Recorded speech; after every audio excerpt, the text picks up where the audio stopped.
이번에는 내용을 좀 바꿔서요. 전기장, electric field라고 하는 개념을 설명합니다. 자, 우선 장이라고 하는 것으로 여러분들은 역학에서 중력장을 공부했습니다. 그런데 중력장이라고 하는 것은 많이 다루지 않았죠. 하지만 전기 부분에서 전기장이라고 하는 것은 우리가 많이 사용하게 됩니다.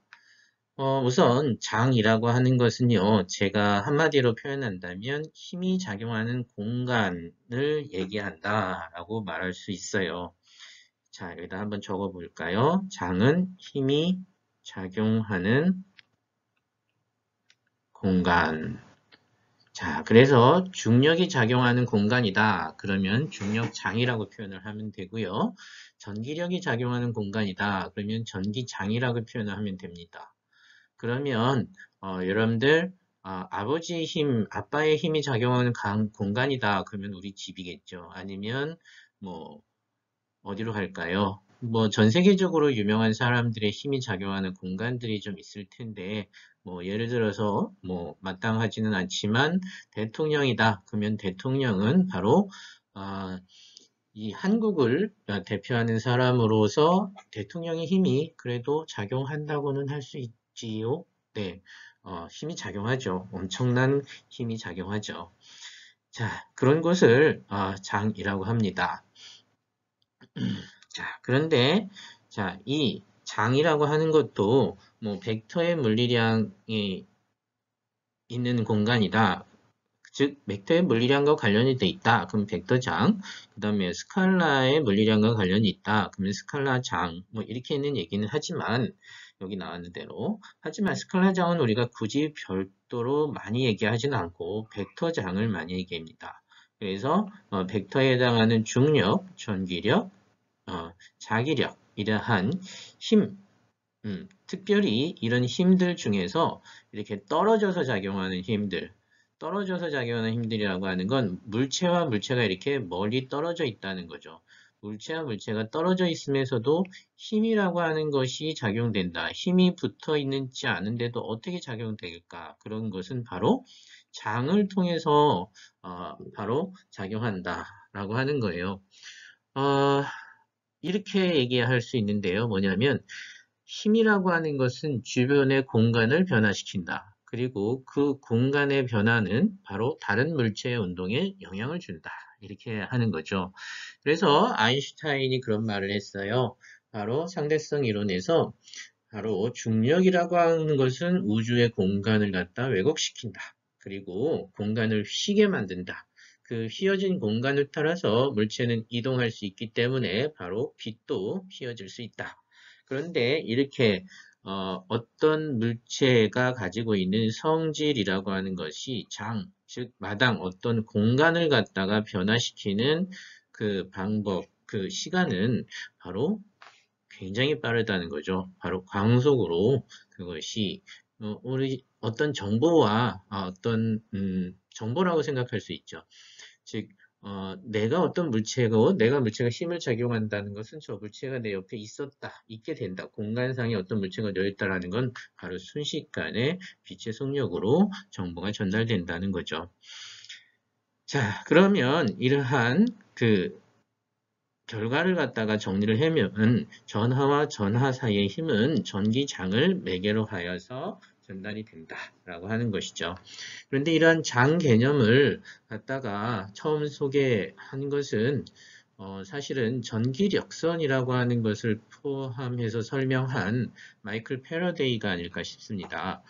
패러데이는 전기 현상에서 대단한 업적을 낸 사람이죠. 이 세상이 지금 전기 에너지를 쓸 수 있게 해주는 바로 그 원인이 되는 거죠. 즉 전기 에너지 생산하는 발전은 바로 패러데이 원리로서 만들어지는데요.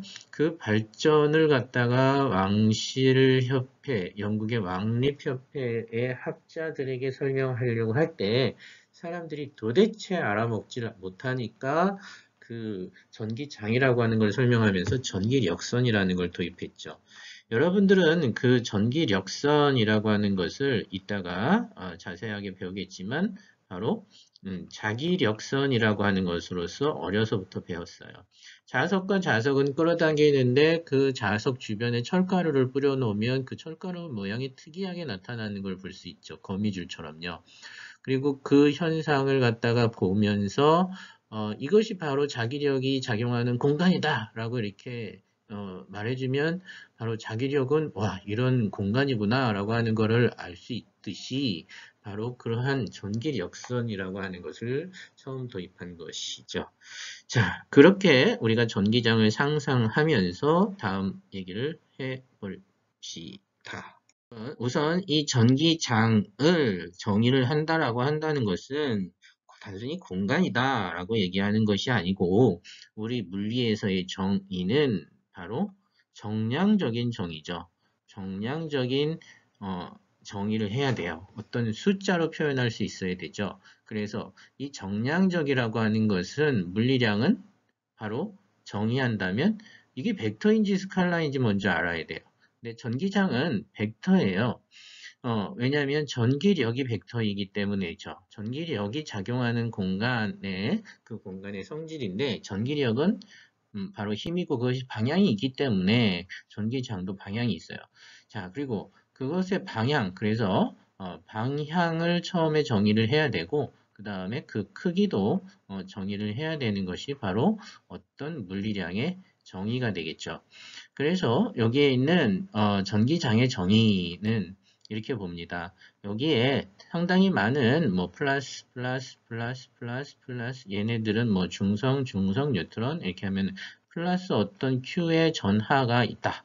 그럼 주변에는 얘가 있음으로 인해서 어떤 공간이 새로 생성되는데 이 공간은 얘 전하에 영향을 받는 공간이다. 즉, 그래서 여기다가 시험전화 Q0 플러스 Q를 갖다가 아주 작은 거를 갖다 놓으면 얘는 힘을 받죠. 그 힘을 받게 된다라고 하는 것은 이 주변에 있는 Q가 어떤 공간에 영향을 받는다는 거죠. 만약에 Q0가 아무것도 없는 공간에서 이 Q0의 시험 전화만 딱 갖다 놨다 그러면 얘는 아무렇지도 않고 그냥 여기 있어요. 그냥 암흑 상태에서 내가 있는 거죠. 그렇게 느낄 것인데 얘가 갑자기 여기서 뭐 대전체 플러스 Q를 가지고 왔다 그러면 얘는 슉 이쪽으로 힘을 받게 되죠. 무엇이 왔다라고 하는 걸 느끼는 거잖아요. 그래서 얘는 무엇이 왔다라고 하는 것은 블랙 박스에 들어있기 때문에 모른다. 하지만 내가 어떻게 됐다. 어디에 놓여져 있다. 내 공간이 내가 영향을 받는 공간으로 바뀌었다라고 하는 것은 눈치채게 되죠. 그래서 이것을 전기장으로 정의한다면 전기장은 이렇게 벡터로 표시해서 일렉트릭 필드 2의 화살표라고 표시를 하고 자, 힘을 받는 공간이다. 누가 힘을 받느냐? 힘을 받았어요. 받는 힘을 받았고 누가 시험 전화가 힘을 받았다. 라고 하는 거죠. 그래서 여기에서 Q로 나눠서 힘을 갖다가 Q로 나눠보면 어떤 결과가 있느냐면 아까 만든 우리가 쿨롱 법칙으로 얘기한다면 F의 쿨롱 법칙은 F는 뭐 4파이 입실론 제로분의 R제곱분의 QQ 두 물체의 Q였는데 여기서 우리가 왼쪽에 있는 라지 Q는 원래 가지고 있던 전하의 Q 전기장을 만드는 Q고 스몰 Q는 바로 시험 전화 Q라고 가정을 하면 여기에서 우리가 시험 전화로 나눠야 되잖아요. 시험 전화 나누면 얘가 이렇게 돼서 원래 가지고 있던 이 Q만 이 분자에 살아남게 돼요. 그렇게 보면 이거는 원래 나의 전기적 성질은 즉 내가 가지고 있는 여기에 있던 시험 전화 Q0의 전기적 성질은 이 식에 포함이 되지 않죠. 그러면 얘는 바로 네, 공간의 성질이라는 거죠. 누구 때문에 만들어지는 공간의 성질이냐? 네, 전하, 왼쪽에 있는 이 전하 때문에 만들어지는 공간의 성질이죠. 그런데 얘는 바로 시험 전하, 어떤 전하든지 갖다 놓게 되면 얘는 바로 힘을 받는데 그때 힘의 크기는 바로 이 전기장에 비례하게 되죠. 자, 그래서 다시 좀 정리를 하면 바로 전기장은 단위 전하가 받는 힘이다 라고 하는 거죠. 근데 여기서 리미트 Q0가 0으로 가게 한 이유는 이 Q0라고 하는 전하를 갖다 좀 큰 거를 가져왔다라고 한다면은요. 얘에 의해서 공간이 또 바뀌게 되거든요. 그렇기 때문에 얘의 성질은 극한으로 죽여서 굉장히 작게 만드는 상태에서 그게 받는 힘의 공간은 바로 전기장, 순수하게 왼쪽에 만들어져 있는 라지 Q가 만드는 전기적 성질만을 나타낼 수 있다. 그래서 얘를 갖다가 시험 전화 Q를 제로로 보내는 것입니다. 그래서 Q를 제로로 해서 거의 없는 상태의 전하량을 가지고 있는 입자를 가지고 왔다. 그래서 결국 전기장은 단위 전하당 받는 바로 힘이다. 라고 하는 것이죠. 자, 잘 모르겠죠. 근데 이런 정도밖에 설명을 여러분들한테 못 드리겠어요. 자, 전기장은 그냥 암기하시면 더 좋아요. 단위 전하당 받는 힘인데 그때는 전기력을 Q 전하량으로 나누면 된다. 그리고 그때 받는 그 전기장의 방향은 바로 힘의 방향과 같다. 전기력의 방향과 같다. 벡터이기 때문에 그렇습니다. 자, 이 전기장의 크기를 갖다가요, 우리가 계산을 해서 쿨롱의 법칙으로 다 알아낼 수 있고, 그 전기장의 방향도, 즉 전기력의 방향도 바로 다 알아낼 수 있는데, 이것을 전기력선을 이용하면 굉장히 편리하다. 이 전기력선은 어떤 한 과학자인 패러데이가 만들어서 우리에게 설명을 해주었다라고 하는 거죠. 자, 그래서 이 전기력선을 그려보는 연습도 필요합니다. 여기 첫 번째 왼쪽에 있는 하나는 점전화, 양전화, 얘는 점전화, 음전화, 점에 전화가 몰려 있다라고 생각하는 거죠. 얘네들에서 만들어지는 전기장의 모습이고, 얘네들은 실제로 어떻게 해서 그려지는 거냐면 단위 영전화를 갖다가 어떤 물체 임의의 공간에 놨다 하는 거예요. 플러스 양전화를. 그리고 얘가 힘을 받는 그 방향을 갖다 계속 연결을 하는 거죠. 계속 얘가 힘을 받아서 움직이는 방향을 계속 연결한 것이 바로 이 전기력이죠.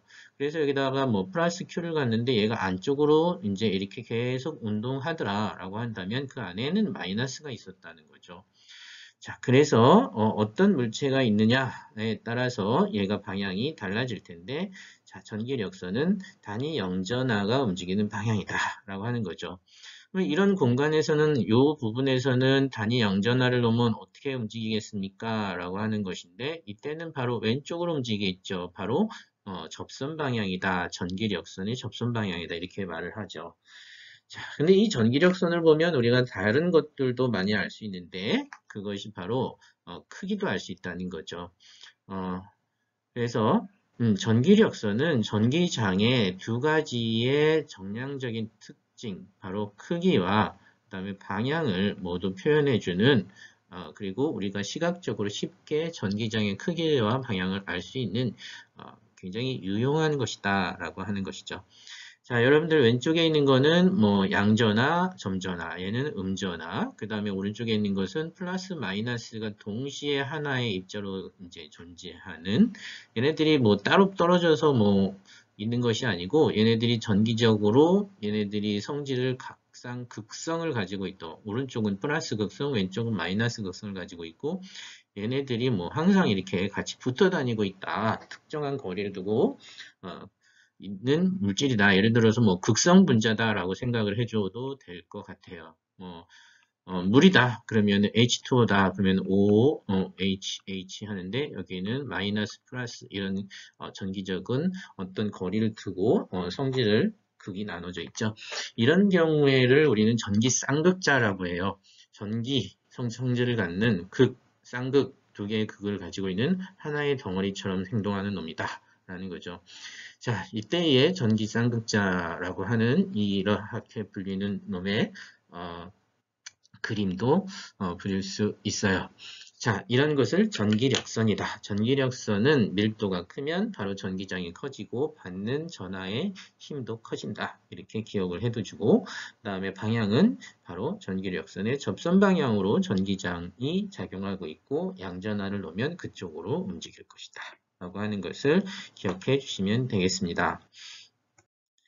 네, 전기력선에 관련된 퀴즈가 있네요. 다음 중 옳은 것은 오른쪽 그림은 바로 변기 쌍극자의 그림이죠. 그런데 점이 뭐 A 포인트와 B 포인트가 찍혀 있네요. A는 두 쌍극자의 내부가 될 거고 정확히 가운데쯤 돼 있는 것 같아요. 그다음 B 포인트는 오른쪽으로 치워져 있는데요. 치우쳐 있는데요. 그렇죠? 자, A는 여기 있고 B는 여기 있어요. 자, 여기에서 옳은 것을 모두 설명한 것은 무엇입니까? 1, 2, 3, 4, 5번 중에서 골라보세요. 라고 하는 거죠. 자, 이거는 어렵지 않으니까 여러분들이 한번 골라보시는 걸로 하고요. 다음으로 바로 넘어가도록 하겠습니다.